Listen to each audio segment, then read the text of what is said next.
안녕하세요. 옆집 아이 수학 공부법의 토반장입니다. 안녕하세요. 옆집 아이 수학 공부법의 진주쌤입니다. 네, 자 이제 우리 4학년 편에 이어서 5학년 약점. 제가 4학년도 전 너무 어렵더라고요. 네. 예. 큰일 났네. 5학년 더 어려운데. 그러니까요. 제 막 중간에 끼어갖고 질문 엄청 해서 괴롭혀드리고 싶었는데 모르니까 눈이 커져갖고 계속 쳐다만 보고 있었어요. 5학년은 제가 좀 질문할 수 있는 그런 학습 능력이 될지 모르겠습니다. 자, 5학년 더 어렵다고 하셨는데 어떻게 전체적으로 한 몇 개 정도의 이야기가 구성되어 있나요?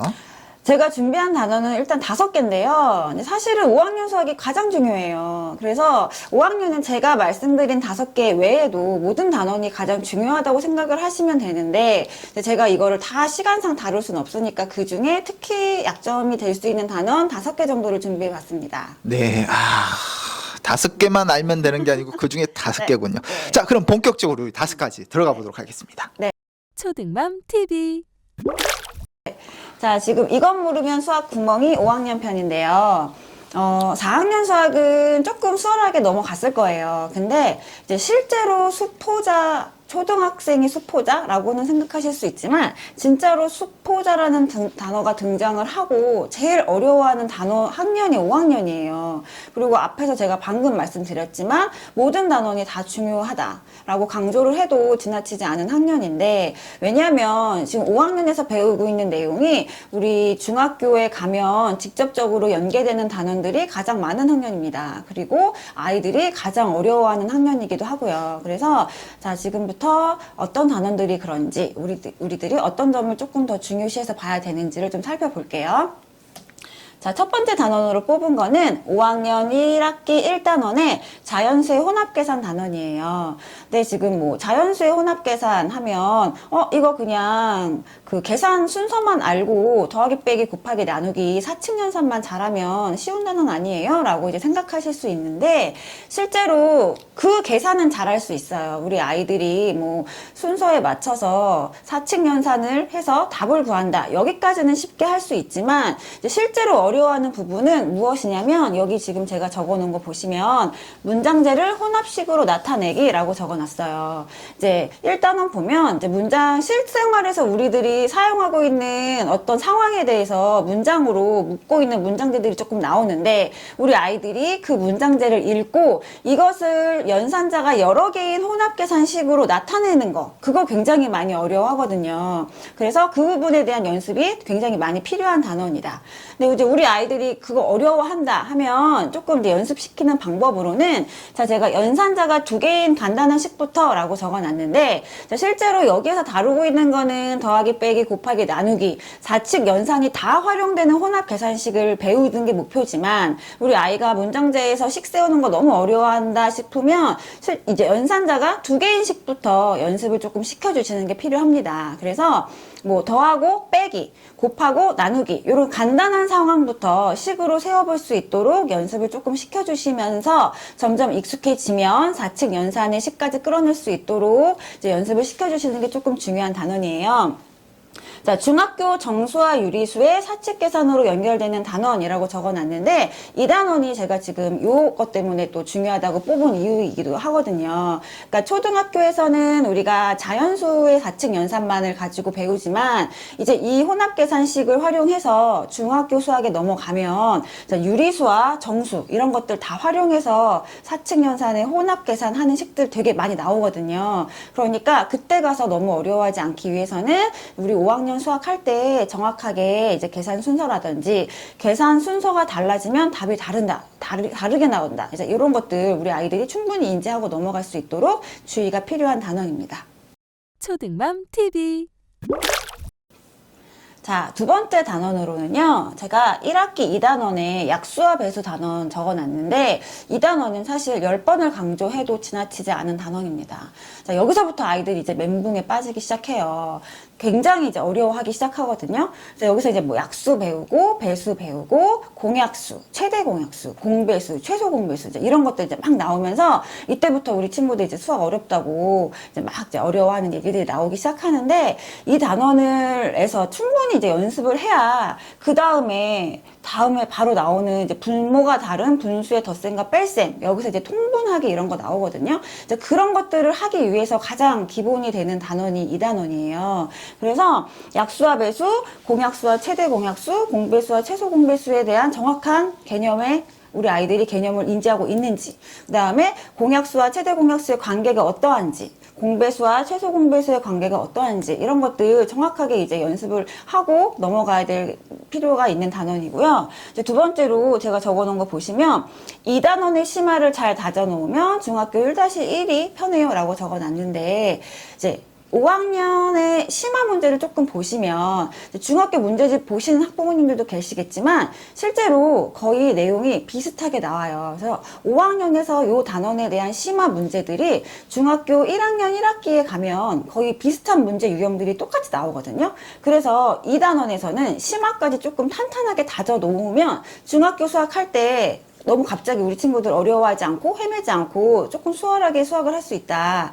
이제 그래서 제가 여기 타일 문제, 뭐 톱니바퀴 문제, 같은 시각에 출발하는 버스 문제, 10간 12지 문제 이렇게 적어놨는데, 제가 지금 방금 말씀드린 이런 유형들이 지금 2단원에서 다루고 있는 최대 공약수와 최소 공배수의 활용에서 다루고 있는 대표적인 문제 유형들이거든요. 근데 이제 이런 유형들이 그대로 중학교 수학에서도 또 나와요. 그러니까 이제 5학년 수학 학습할 때 2단원 문제 할 때는 심화 문제까지 조금 탄탄하게 다지고 이런 문제들 조금 익숙하게 접하고 넘어가는 게 중요한 단원입니다.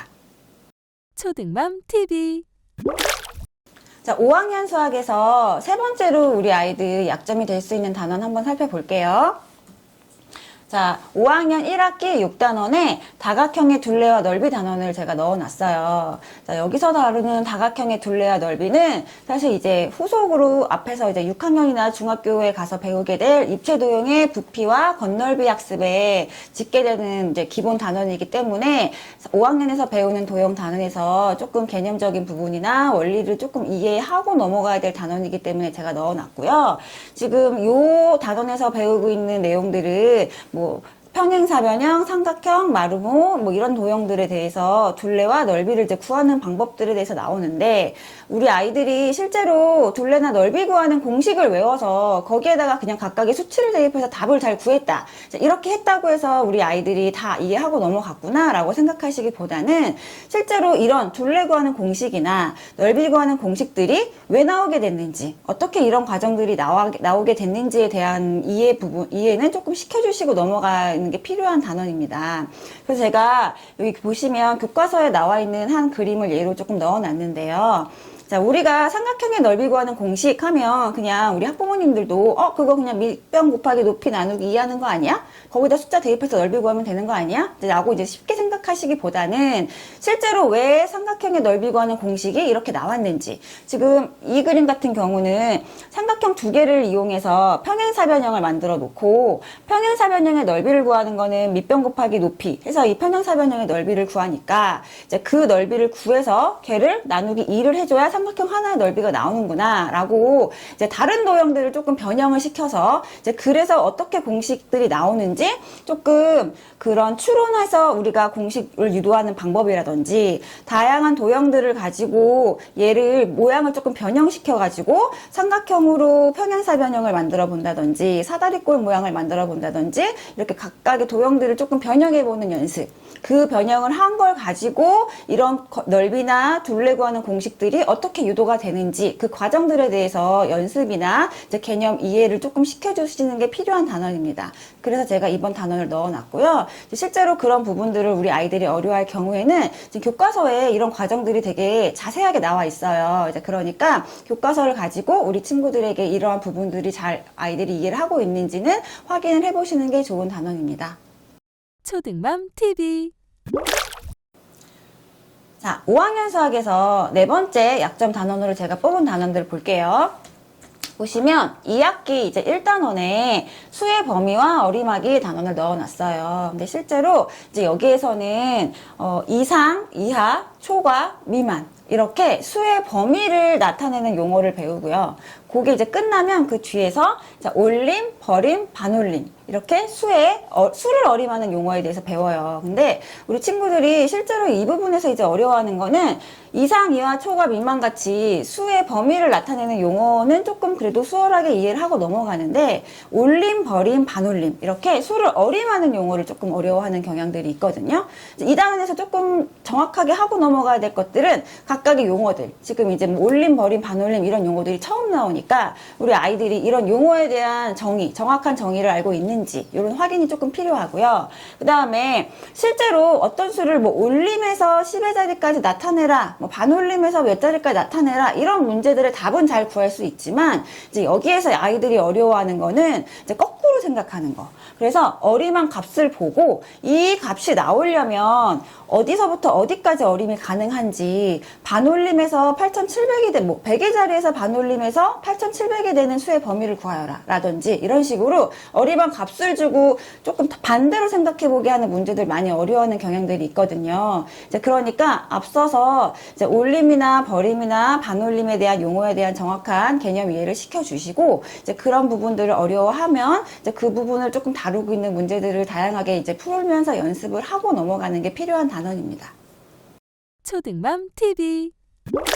자, 이제 마지막 단원이에요. 5학년 수학에서 우리 아이들이 약점이 될 수 있는 단원, 5번째 약점 단원은 자, 2학기 3단원 합동과 대칭 다뤄놨어요. 근데 이제 여기에서도 합동의 개념과 대칭의 개념 두 가지를 배우는데 실제로 우리 아이들이 합동은 그래도 수월하게 이해를 해요. 하는데 이제 선대칭 도형, 점대칭 도형 이렇게 대칭의 원리를 배우는 도형 단원들을 조금 배울 때 어려워하거든요. 그 중에서도 특히 선대칭보다는 점대칭 도형 되게 낯설어하고 많이 어려워해요. 그래서 아까 제가 이제 앞에서 4학년 약점, 뭐 3학년 약점 이런 거 얘기할 때 사실 도형 단어는 실제로 많이 만져보고 해보고 그려보는 게 중요하다라고 이제 계속 강조를 했는데 이번 단원에서도 마찬가지입니다. 우리 아이가 점대칭 도형 만약에 너무 많이 어려워한다. 이제 그러면 실제로 점대칭 도형의 성질 이런 것들 그냥 막 달달 외우게 시키지 마시고요. 실제로 이제 대칭의 중심을 기준으로 해서 점대칭 도형을